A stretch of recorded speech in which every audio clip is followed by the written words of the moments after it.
Je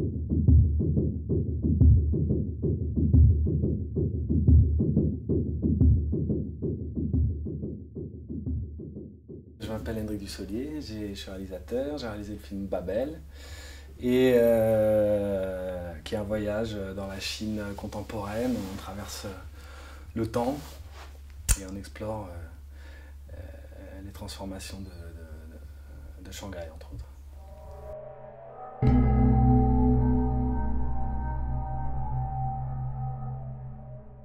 Donc l'idée du film vient d'un voyage en Chine, où je suis allé en 2005 pour un festival pour mon premier film au Brass, et je suis arrivé à Taïwan, je suis parti après à Hong Kong et à Shanghai.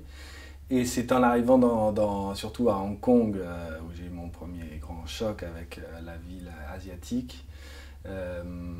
C'est là que j'ai décidé que j'allais faire mon film en Chine, le prochain film en Chine, c'était sûr. Et puis ensuite j'ai acheté une caméra sur place et je suis parti à Shanghai, et là j'ai choisi cette ville parce que c'était celle qui me parlait le plus par rapport à mes préoccupations qui me poursuivent de la disparition d'un monde et de l'arrivée d'un nouveau monde, quoi.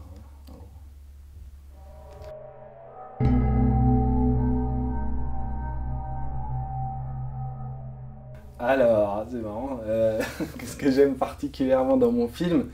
Bon, les trois personnages, hein, parce que c'est des personnes... c'est un voyage quand même d'abord, ce film, c'est une expérience de vie, hein, c'est ce qu'il y a de plus drôle d'ailleurs, parce qu'après la 3D et tout, c'est pas terrible hein, comme expérience de vie. Et donc c'est ces rencontres-là. Hein. Avec eux, j'ai découvert la Chine, avec eux j'ai dépassé tous les clichés que j'avais, j'ai compris, on a vécu des moments super, enfin, c'était ça, donc voilà, et je les remercie, hein, parce qu'ils m'ont tout apporté dans ce film, quoi.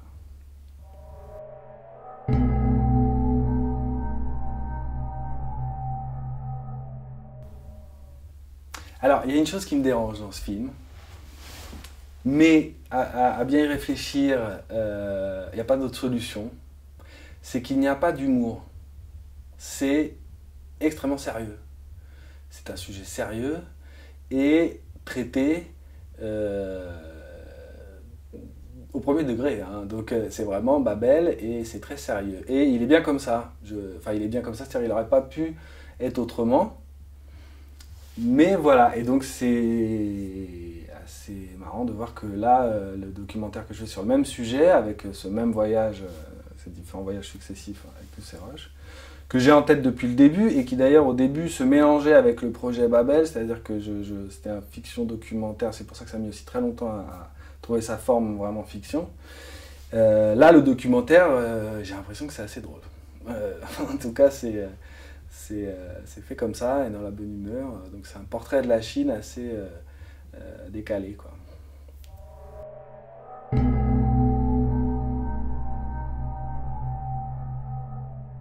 Comment c'est fait? Donc je suis habitué, puisque à chaque film que je fais, c'est qu'est-ce qu'on me demande. Bon, parce que c'est une façon un peu spéciale d'utiliser les outils de trucage, quoi. Donc voilà, je peux t'expliquer si tu veux pour la 250e fois, mais bon, hein, c'est des mélanges de vidéos dans l'espace avec des caméras virtuelles, etc. etc. Ça, c'est la question de base, mais c'est normal en même temps. Et bon, j'aime bien expliquer, surtout quand je sens que les gens comprennent un petit peu, quoi.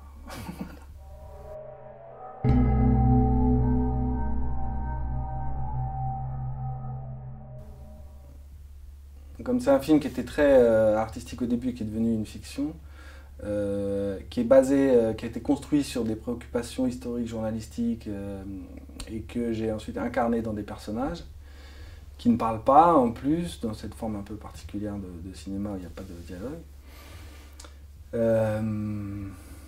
Quelle est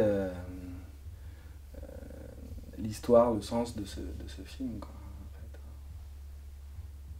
Voilà, pour une prochaine fois.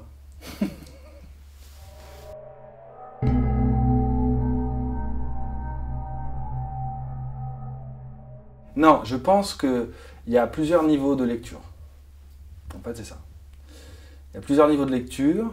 Et il est facile de s'arrêter à un niveau, au niveau esthétique, succession de tableaux de la Chine. Il y a l'histoire de ces deux personnages qui est pour moi ultra simple. Parfois, c'est vrai que j'ai l'impression que les gens ils vont chercher des choses alors que c'est très simple. C'est un paysan, une paysanne qui sont transportés, téléportés dans le futur comme des millions de Chinois depuis 10 ans et qui arrivent dans les villes et qui trouvent ce qu'ils peuvent sur place et qui donc construisent cette nouvelle cité donc sur leur histoire à eux.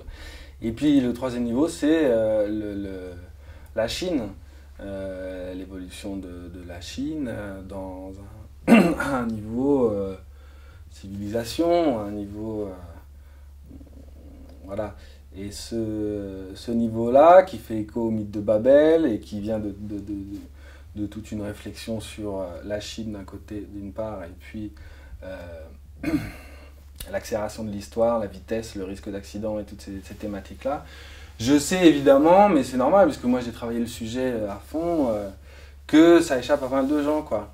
Et par exemple, c'était assez intéressant de voir un festival de cinéma et architecture à Aix-en-Provence, qui est un truc super, où j'étais invité, où il y avait des architectes, il y avait Jean Nouvel, il y avait... Et là, les gens, donc des profs, des architectes, des urbanistes, ils ont tout compris, mais tout. Donc après toute la soirée, on parlait, et là, enfin, je voyais des gens qui avaient tout capté du début à la fin, tous les plans, tous les petits trucs, les détails que j'avais mis, les signes, les symboles, tout ce fond historique qui est moi, quand même, ma première façon de réfléchir, quoi. Et ça, je sais que dans le monde du cinéma, bon, ça passe un peu, hein, elle me demande si c'est une histoire d'amour et tout, bon, bien sûr, mais ça, c'est tellement simple. L'important, c'est qu'ils ressentent, ils vivent ces transformations de la société. Donc voilà, il n'y a pas d'incompréhension, il y a juste plusieurs niveaux de lecture, et c'est vrai que parfois on me demande des trucs, pourquoi elle sort de terre comme ça à la tour, bon... Mais en même temps, c'est normal, c'est que si on ne connaît pas le mythe de Babel, on ne connaît pas la situation de la Chine et ce genre de thématiques, bon, bah, c'est vrai que ça passe un peu... On se dit, tiens, un truc qui sort de terre. Voilà.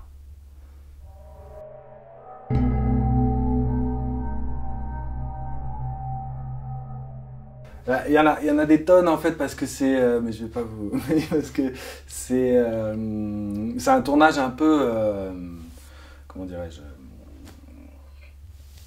à l'arrache, on dirait, ou bien donc sans autorisation, je suis arrivé comme touriste sur le visa, et je suis rentré un peu partout dans les mines, en haut des plus hauts tours de Pékin en construction, dans tous les coins. Donc il y en a eu plein d'histoires. Et en fait, ce qui est étonnant, c'est que je me suis jamais j'ai jamais senti aucun danger. C'est une dictature, hein, donc on est en sécurité quand on est étranger. Et d'une part, et je ne me suis jamais fait jeter, comme on dit. Parce que quand même, je rentrais dans les mines, dans les trucs, sur les immeubles. Soit je me faisais gentiment, très aimablement même reconduire dehors, soit un peu comme ça, allez dégage, mais... Et voilà. Et la seule fois où on a été au commissariat, c'est quand on est rentré dans les bains des mineurs, les mines d'État, donc les mines les plus